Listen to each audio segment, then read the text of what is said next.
La notation grand O est très pratique parce qu'elle permet d'être simplifiée drastiquement et d'arriver à des formules mathématiques qui sont très très courtes en pratique. Voyons quelques exemples de simplification que vous pouvez utiliser pour simplifier l'expression de la complexité de votre algorithme. Premièrement, une technique qu'on utilise, c'est qu'on va toujours garder le terme qui augmente le plus rapidement. Et on peut aussi se débarrasser des coefficients de multiplication. Petit exemple, imaginons que j'ai une fonction, une famille de fonctions très générale, c fois n exposant a plus d fois n exposant b. Sachant que l'exposant a est plus grand que l'exposant b. Okay, et donc n exposant a va augmenter plus rapidement que n exposant b. Donc la première chose que je peux me dire, c'est que vu que je souhaite caractériser la borne supérieure en notation grand O ou θ, je vais pouvoir me débarrasser déjà de cette partie-là. Okay, je vais m'en débarrasser parce que A augmente plus rapidement que B. Et concernant les constantes multiplicatives, la constante multiplicative C, je vais pouvoir m'en débarrasser également. Vu qu'après, je peux librement choisir ma constante multiplicative pour trouver il existe un C tel que et un N0 tel que à partir de ce moment-là, j'ai la propriété grand O, θ ou oméga, ben je peux évidemment me débarrasser de la constante multiplicative de la fonction f de n que je souhaite caractériser. Et donc, mon expression ici, qui était relativement complexe au départ, elle devient simplement f de n appartient à la classe de fonction θ de n exposant a. Et ceci, même si c est petit et que d était extrêmement grand. Ce petit d. Voyons d'autres techniques de simplification. Donc, comme on l'a dit, la classe de fonction c fois f de n est strictement équivalente à la classe de fonction f de n. Donc, on va toujours pouvoir se débarrasser du c en pratique. Lorsque j'ai la classe de fonction f de n plus g de n, celle-ci est strictement incluse dans la classe de fonction qui prend le maximum entre f de n et g de n. Donc ça, c'est aussi intéressant. Donc, exemple concret, vous avez par exemple une complexité qui est O de n plus n carré. Ben, vous pouvez dire que ça, c'est de toute façon inclus dans O de n carré. Vous voyez, j'ai pris le maximum des deux, et donc c'est n carré, donc je peux me débarrasser de n. Ça tombera à l'E. Et donc on peut aussi simplifier de cette manière-là. On peut dire que les classes de fonction O de 1, celles qui s'exécutent ce qu'on appelle en temps constant, sont incluses dans celles qui sont en log de n, qui sont incluses dans celles en O de n, qu'on appelle les fonctions linéaires, qui sont incluses dans les fonctions quadratiques, qui sont incluses dans les fonctions cubiques, qui sont incluses dans les fonctions exponentielles, et puis là vous avez carrément la fonction factorielle.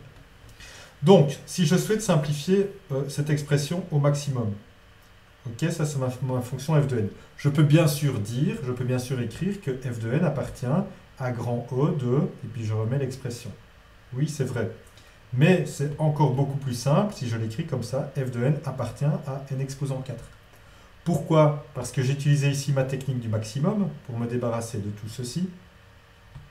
Et il ne me reste plus que n exposant 4, qui est 4 étant l'exposant le plus important dans mon polynôme. Et donc, c'est mon terme qui augmente le plus rapidement.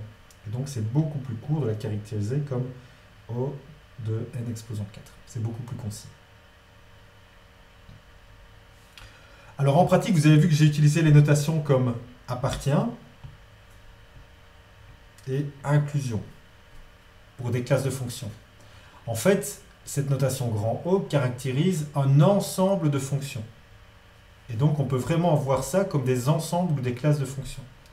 La classe de fonction O de 1 est incluse dans la classe de fonction log de n, qui est strictement incluse dans la classe des fonctions linéaires, inclus dans celle n log n, etc., etc.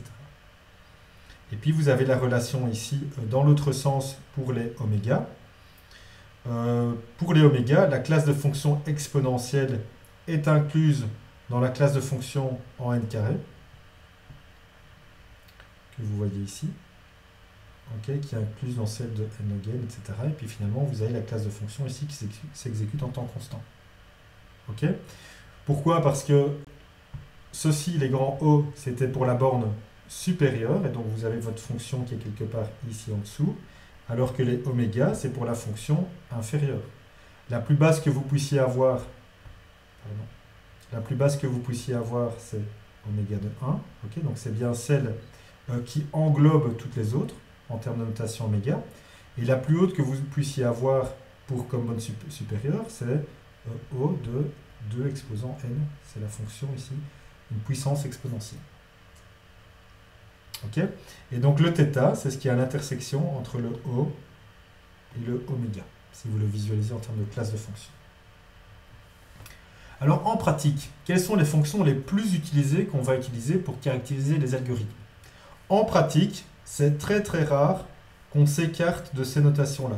Souvent un algorithme sera ce qu'on appelle en temps constant, c'est-à-dire qu'il ne dépend pas de la taille de l'input du tout. Typiquement, vous avez un algorithme qui calcule la somme de deux entiers, ben ça c'est ce qu'on appelle en temps constant. Vous avez ici les fonctions à log de n, ou dites logarithmiques, donc c'est un peu mieux que scanner tout un tableau. Okay. Par exemple, ou ça nécessiterait un temps linéaire. Typiquement, vous devez trouver un mot dans un dictionnaire.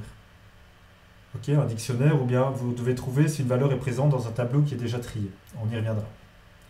Linéaire, c'est un algorithme que l'algorithme de la somme qu'on a vu précédemment. Vous devez scanner tous les éléments d'un tableau.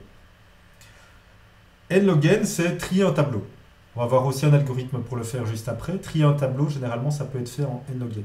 Et puis vous arrivez ici, donc tout ça s'exécute assez rapidement.